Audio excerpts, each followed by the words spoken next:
কেমন আছো সবাই? আশা করছি ভালো আছো, সুস্থ আছো। আর চলে এলাম একটা নতুন ব্লগ নিয়ে। আজকের ব্লগটা হচ্ছে একটু অন্যরকম। মানে আমার যে ভিডিওগুলো আর কি দেখছো তোমরা, সবগুলো কেমন ওলট পালট মনে হচ্ছে না? তো এই ভিডিওটা হচ্ছে মানে কলকাতাতে যখন ডাক্তার দেখাতে গিয়েছিলাম মেয়েকে নিয়ে, সেখানকার মানে রুম নিয়ে যে ছিলাম ওখানকার। তো আমার একটা নতুন ব্লগে তোমাদের অনেক অনেক ওয়েলকাম। তো দেখতেই পাচ্ছ এখন মানে ওখানে হচ্ছে কাকি, আর এই কাকিরাও এসছে ওদের আর কি। এই যে এই দিদিটার মেয়েকে নিয়ে, এই দিদিটার মেয়ের অপারেশনটা হয়ে গেছে, আর আমার পুচকির অপারেশনটা হয়নি। জানো কি হয়েছে? আমরা 8 দিন ওকে নিয়ে মানে ভর্তি ছিলাম নারায়ণা হসপিটালে। কিন্তু ভর্তি হওয়ার পর তো ওর কী হয়েছে, 2 দিন আগে না পুরো সর্দি কাশি আর জ্বর হয়ে গেছিলো। সেই জন্যে না ওকে না অপারেশনটা করেনি। বলেছে যে এরকম অবস্থায় যদি অপারেশন করে আর কি অনেকটা রিস্ক হয়ে যাবে সেজন্যে। তো যাই হোক, যেটা বলবে সেটাই শুনতে হবে। তো এখন এটা হলো 1 মাস ছিলাম আমরা ওখানে, মানে রুম ভাড়া নিয়ে 1 মাস, বুঝতে পারছো?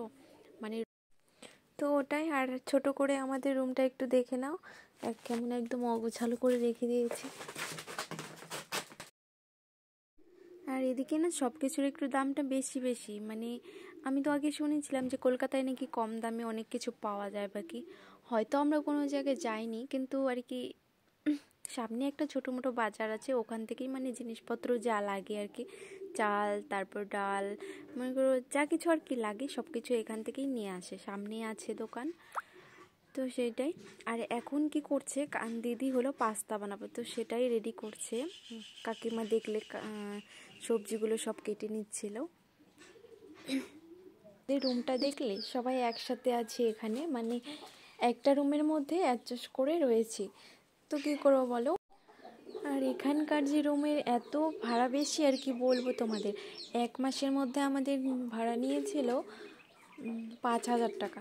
তো কি বলবো, প্রতিদিন আমাদের 250 টাকা করে দিতে হতো, আর গ্যাস ভাড়াটা আলাদা, মানে 50 টাকা ওটা এক্সট্রা। সেই জন্যে ভেবেছি যে সবাই একসাথে থাকি, ওরাও এসছে বিপদে পড়েও, আমরাও এসছি। তো সেই জন্যে এখানে মানে সবাই মিলে একসাথে রয়েছি। 4 জন, টোটাল 5 জন আছি আমরা। তো যাই হোক, সেসব কথা এখন বাদ দাও। এখন হলো পাস্তাটা করে নিচ্ছে।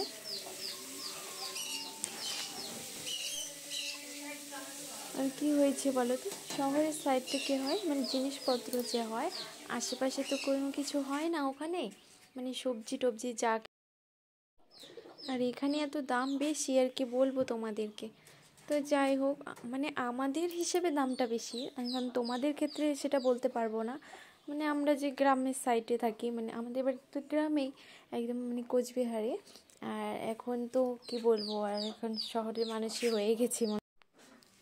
আজকে কতটা দিন হয়ে গেল আমরা এখানে এসেছি, মানে 1 মাস হয়ে গেছে। তো যাই হোক, সেই জন্য এরকমটা বললাম, আবার কোনো কিছু বলো না সব কেউ।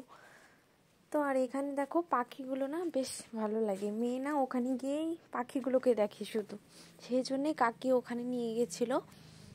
আর হলো পাস্তাগুলো দেখো এদিকে সেদ্ধ হয়ে গেছে, সেটা আমি নামিয়ে নিচ্ছিলাম। আর নামানোর পর দিয়েও দিল। তো চলো, পাস্তাটা আমার হাতে হয়ে গেছে। আর আমাদের ভিডিওটা কেমন লাগলো সবাই জানিও। আর আজকের মতো টাটা, আর ব্লগটা এখানেই শেষ করছি।